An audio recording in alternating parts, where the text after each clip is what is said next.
পাহাড়, সমুদ্র, ক্রিকেট আর শ্রীলঙ্কা, দেশটায় ঘুরতে বা অন্য কোনো কাজে আসলে এই সব কিছুর অভিজ্ঞতাই হয়তো আপনাকে নিতে হবে। আর দেশের বাইরে গেলে আসলে যেটা হয় আর কি, আপনি হয়তো খুঁজে ফিরবেন নিজের দেশকেও।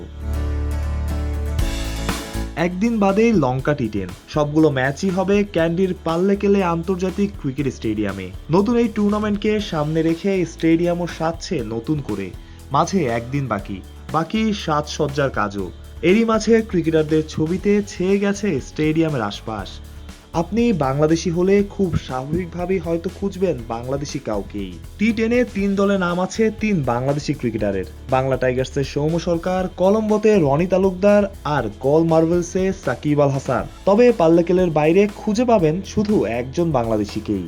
জাতীয় দলের জার্সি গায়ে হাসছেন সাকিব। শুধু এই একটা ঘটনা না, শ্রীলঙ্কার লোকজনও বাংলাদেশের নাম শুনলে বলে ফেলে সাকিবের কথা। এই যেমন এই টুকটুক driver.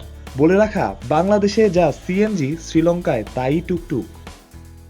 I'm from Bangladesh, sir. First time can say Sri Lanka?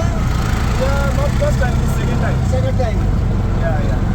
You are living the Pallegala? Yeah, Parlekile. Ah. Do you know cricket? About Yes, cricket? I like the cricket. All is cricket. Sri Lanka, is Bangladesh, India. I like the whole Sri Lanka. People is cricket. Do you know any Bangladeshi cricketer? Yes, Sakib Al Hasan. Very nice the place, everything. Another one is keeper. You speak about him? Yeah, Ryan is spinner bowler. Everything is good place. Bangladesh. How about Sakib Al Hasan? Sakib is a very good, nice play. The cricket is very good. মানুষ বলে সাকিবের নামে নাকি দেশের বাইরের মানুষ বাংলাদেশকে চেনে। উপমহাদেশের যে কোনো দেশে গেলে আপনারও সেই অনুভূতি হতে পারে। লোকে যখন বাংলাদেশের নাম শুনে বলবে সাকিবের কথা, রাস্তায় ঝুলবে সাকিবের ছবি, তখন হয়তো অবশ্যই।